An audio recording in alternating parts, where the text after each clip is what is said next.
When something really excites you, it scares you. Because no one will agree with you, most likely.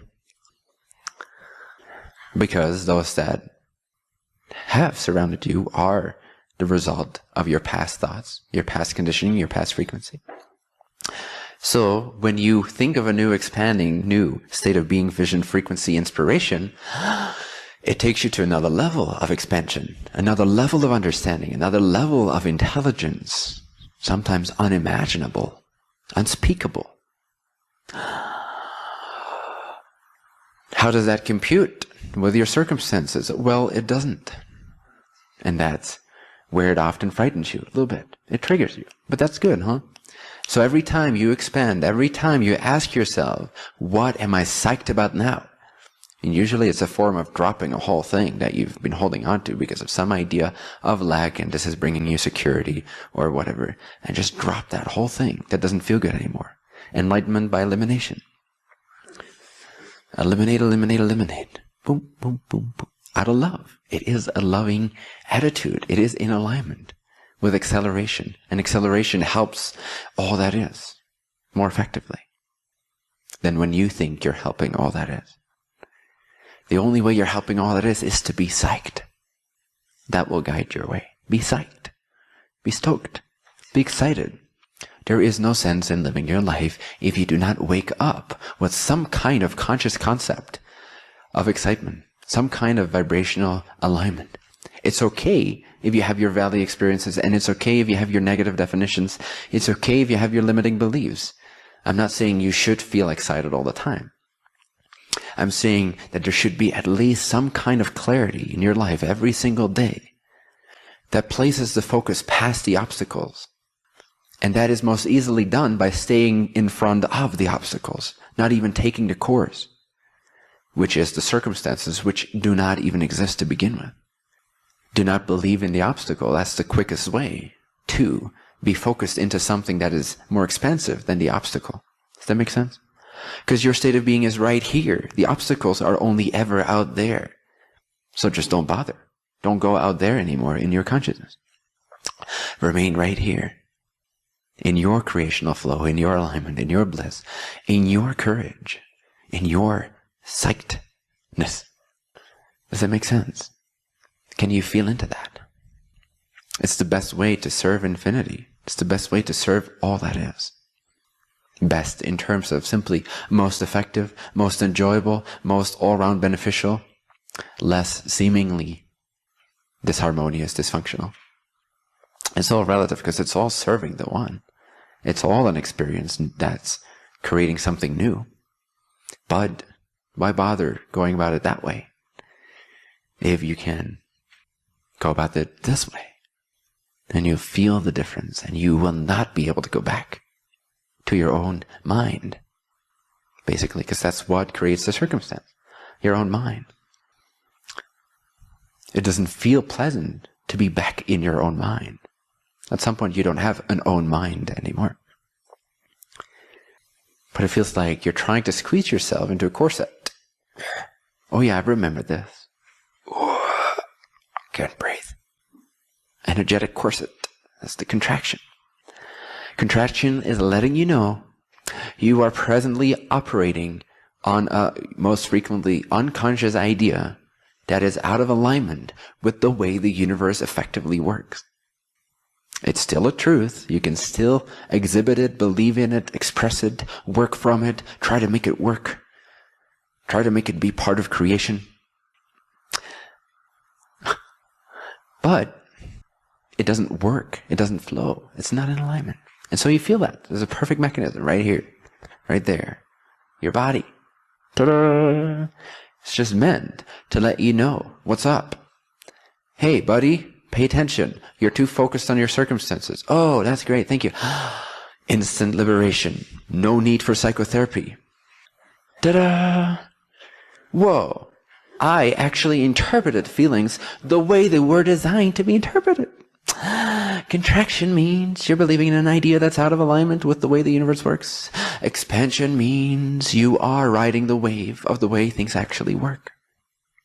That's all there is to it. There's only one emotional spectrum with two ends.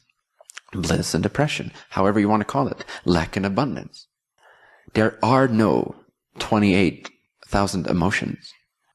Those are perversions. Those are ridiculous perversions of this one mechanism. The emotional body becomes more and more, and used to be, and is meant to be, and designed to be, this crystal clear energy, this crystal clear vision of what resonates and what doesn't. That's it, end of the emotional being. That's what the emotional body is for. That's its only function.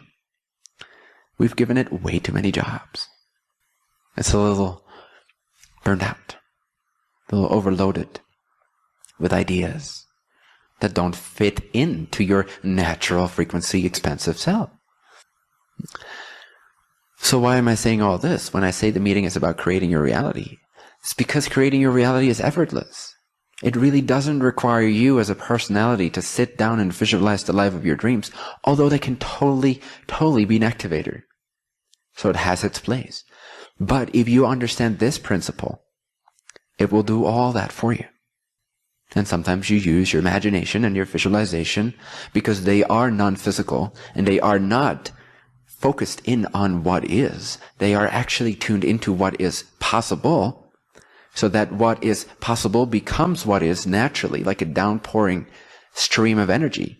As long as you're focused on what's next, which is actually not contradictory to the now, because that taps you into your bliss, into your joy, which taps you into the eternal now, which is inclusive of past and future.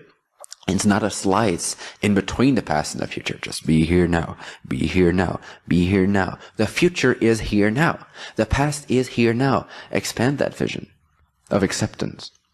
Acceptance is all that is already. You have nothing to do with that. You never had anything to do with acceptance. It's a moot point. It's a redundant practice to accept what is. It's already here. You see? It's already here, effortlessly accepted. You have no say in that. So don't constrict yourself in trying to tolerate what is, because the practice of acceptance turns into the practice of tolerance. And to tolerate your suffering is the greatest disservice you can do to you being plugged into all that is, and being of service, and being that beautifully bright, inseparable being that you wish to be. It is this weird tolerance buildup that we have as a society to endure suffering and suffering and suffering. And it's not the endurance, because everyone is able to endure endless forms of suffering, ultimately. What is baffling is that we tolerate that, is that we actually agree to that, is that we actually accept that. You know, we have to accept everything. Yes. Well, it's already accepted. Now what do you want to do with it? You want to shine? Want to hit the eject button? Go ahead. Right now, hit the eject button.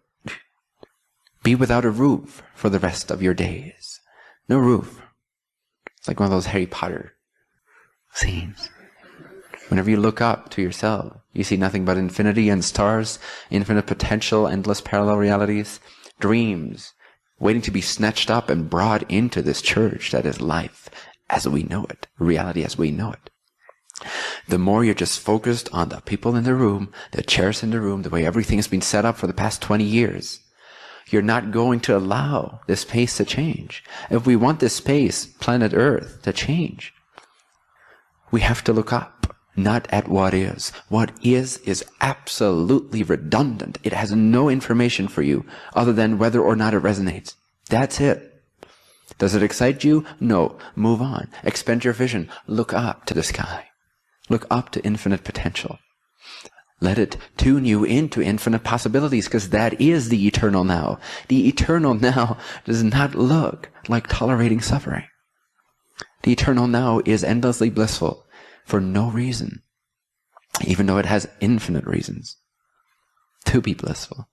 Infinity being the main one. Infinity is, by default, by nature, a blissful reflection, because it's infinite. It negates everything else.